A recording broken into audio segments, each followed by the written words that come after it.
what's up everyone? GameDad here, coming at you guys with a brand new Let's Fix video. Now recently a coworker of mine was going through his storage unit and discovered that he had an old box of N64 games and an N64 console. And he asked me if I wanted it, so I picked it up from him, and lo and behold, it's what typically happens with something in a storage unit. It was covered in dust, it had old grime from just years of use, things like that. So in this video, I'm going to show you guys how I would take apart a console like that, get it all cleaned up, and make it look like new again. Alright, so as you can see here, this N64 has seen better days. It's very dusty, it's got some grime and gunk on it. So what we are going to do is crack this bad boy open and give it a good cleaning, make it look nice and new again. So the first thing I'm going to do, I'm just going to remove some of the different things on there. We got the expansion slot right there. And then I'm going to go ahead and pop that piece out. There we go. Don't need to worry about that little warning sticker on there. Okay. Now with that empty, you can actually kind of see in there how clean it should be. So we're going to flip this over and we are going to take it apart. Now there are a few screws that actually hold this thing together. So we're going to go ahead and remove all of those. Remove these main ones in the corners. And the main purpose of getting it open like this is to just kind of make sure that, you know, there's no gunk or grime or buildup or anything on the inside of it that could cause problems later on. Of course the outside is dusty and that just takes a nice wipe down, but it's always nice to make sure you get all the nooks and crannies. That way it's nice and clean, good to go. Now I've got a couple of N64s already, so this one will be slated for either a convention or just maybe a giveaway of some kind, who knows. So we're gonna go ahead and get the last of these screws out using my trusty iFixit toolkit.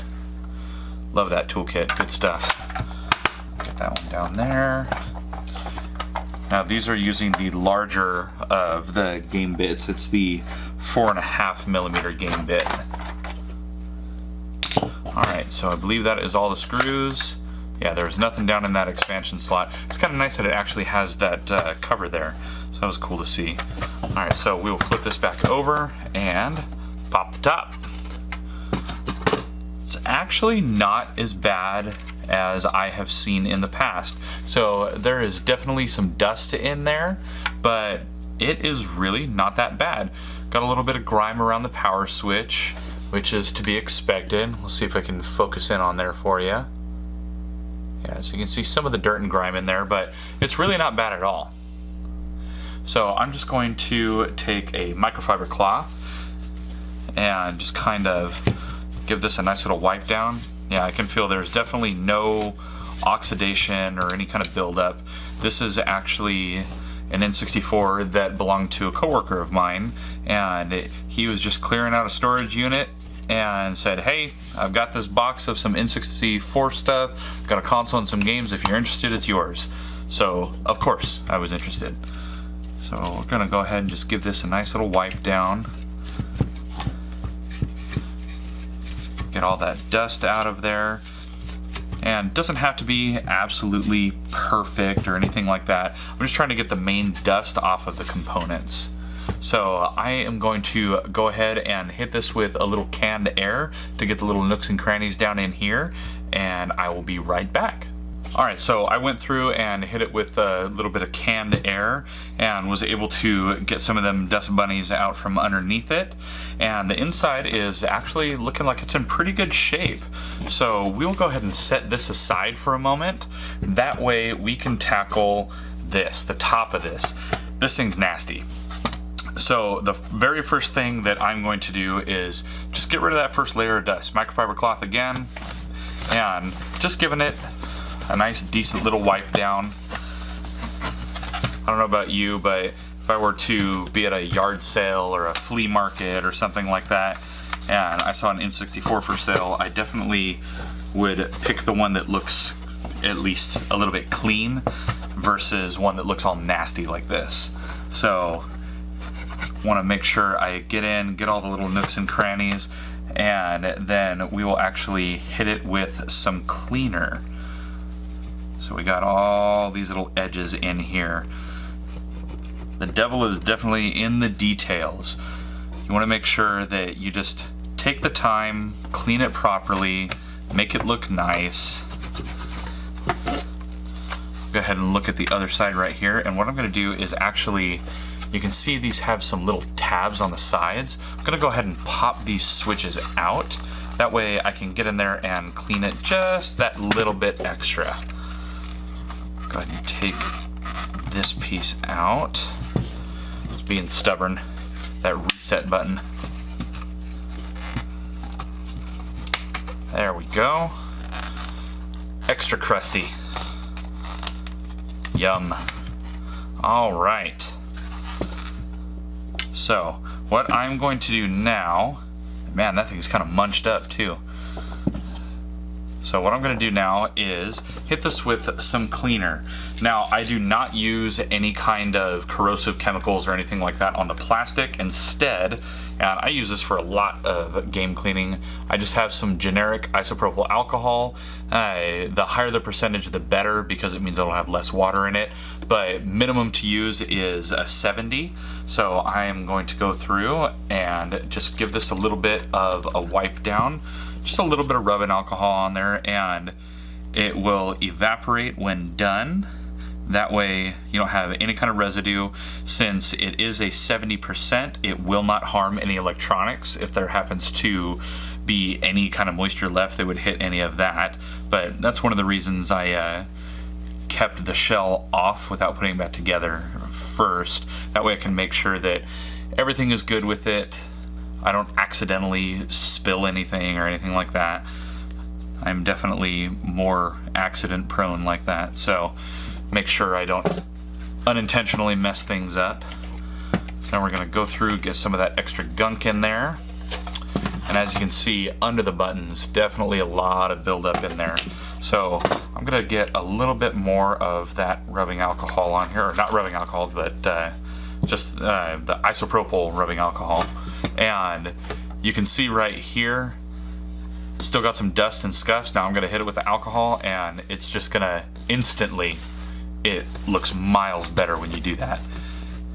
And with that microfiber cloth, it really gets down into all the little areas, all the little lines, and really makes it shine. Any of that gunk that was on there is just going to totally go away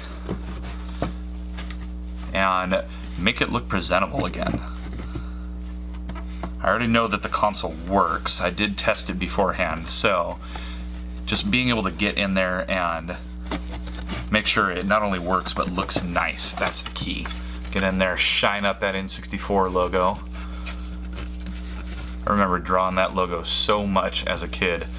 This was one of those consoles I actually never had as a kid. I did not get one until later on in life when I was an adult. So I obsessed over wanting one as a kid and never got it. But now I got my own money. So I get out there, and if I want a console, I'm gonna get that console. Now, for something like this down in the grill, there is still some gunk in there. You know, most people, they might just be like, ah, well, it's fine, it's clean, I don't want to get down in there. But I am not most people, and I don't like seeing that. So that is where Q-tips come in. These things are super handy for getting down into all the little nooks and crannies. I'm just gonna put some rubbing alcohol on there and just kind of liberally apply that into all the tiny little areas.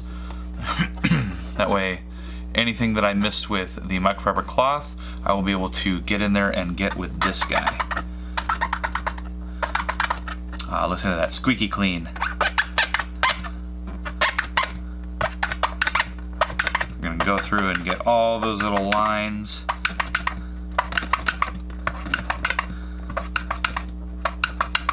This thing definitely sat for a while in that storage unit.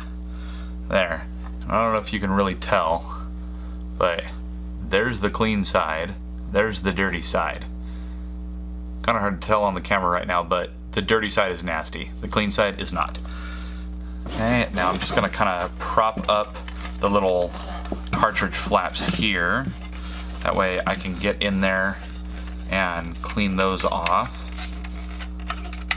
There we go, get all the gunk off. All right, and now that that's done, we'll go ahead and throw the buttons back in where they go. It was difficult coming out, it's probably gonna be difficult going back in. Let's see here. There we go. Snap back into place. And luckily the switch is what's spring-loaded on there, so that'll help with that. Alright, got that back. We'll go ahead and take some of the rubbing alcohol to the expansion lid. Get all the dust out of the writing in there. Get the rim of that. And I'm not gonna like deep clean the memory unit here, but I can at least wipe off the top of it. Okay, now we will go ahead and tackle the bottom of this. So we already got all the internals all nice and clean.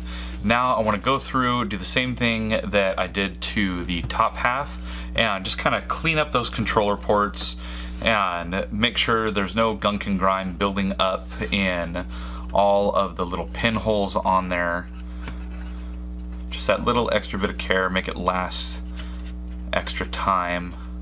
There we go. Clean off that LED, and then I'm just gonna take my rag, wipe down everything on the front. This one thing right here, these little feet are actually removable. Not sure why, but they are. All right, that all cleaned up.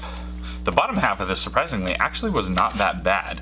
It was mainly that top half that was just nasty. There we go.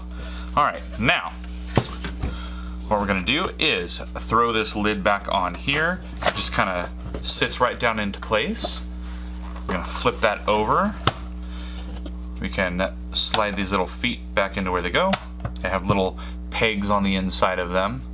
That way it lines up properly. We're gonna go through and put all these screws back where they go.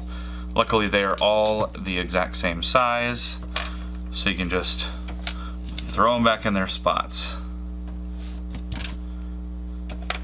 And we'll go ahead and tighten all of these back up. Maybe, there we go.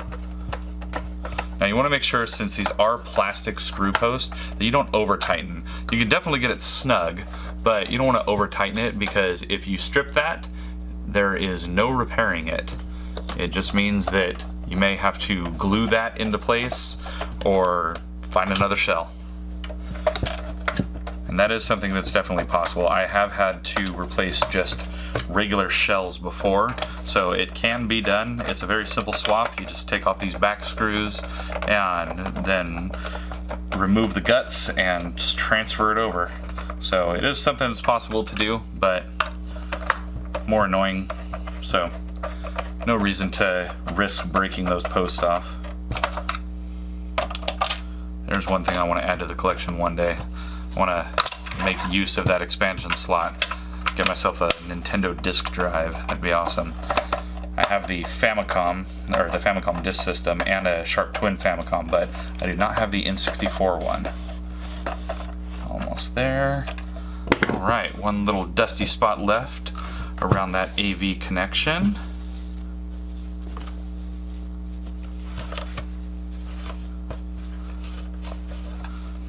Okay. Now we will put that little memory piece back in, close up the door. Helps if I put it the right way. And there you have it. All nice and clean, inside and out. No more gunk anywhere on it. And this bad boy is ready to go. So there you have it, everyone. That is how I take apart a console that I get, whether it's used or it's been something that's been sitting in a flea market, storage locker, anything like that. If it's got any kind of dirt and grime built up on it, I like to take it apart, get it all nice and cleaned up, and make it ready for use or for someone else to enjoy. Now, if you enjoyed this video, please let me know down in the comments below.